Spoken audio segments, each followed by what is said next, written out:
రాష్ట్రంలో అడ్డదారుల ద్వారా ఓట్లు తొలగించేందుకు బీజేపీ కుట్ర చేస్తోందని పీసీసీ అధ్యక్షుడు మహేష్ కుమార్ గౌడ్ ఆరోపించారు. గాంధీ భవన్లో మహేష్ గౌడ్ అధ్యక్షతన డీసీసీ అధ్యక్షులు, నియోజకవర్గ కోఆర్డినేటర్లతో సమావేశం జరిగింది.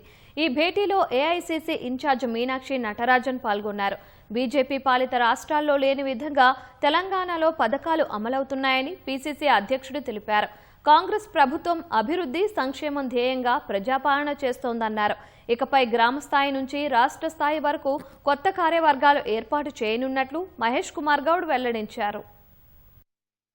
ఈ రాష్ట్రంలో ఈ 2.5 సంవత్సరాల్లో చేసినటువంటి ఘనమైన కార్యక్రమాలు ఈ దేశంలో ఏ రాష్ట్రంలో జరగట్లేదు. రాహుల్ గాంధీ, ఖర్గే గారి యొక్క అడుగుజాడల్లో రాష్ట్ర ముఖ్యమంత్రులు రేవంత్ రెడ్డి గారు కానీ, నేను కానీ, విశ్వనాథన్ గారు అందరి యొక్క ధ్యేయం 2028లో కానీ 2029లో కానీ జరిగే ఎన్నికల్లో కేంద్రంలో కాంగ్రెస్ పార్టీ అధికారం రావాలి. రాహుల్ గాంధీ గారు ప్రధానమంత్రి కావాలి.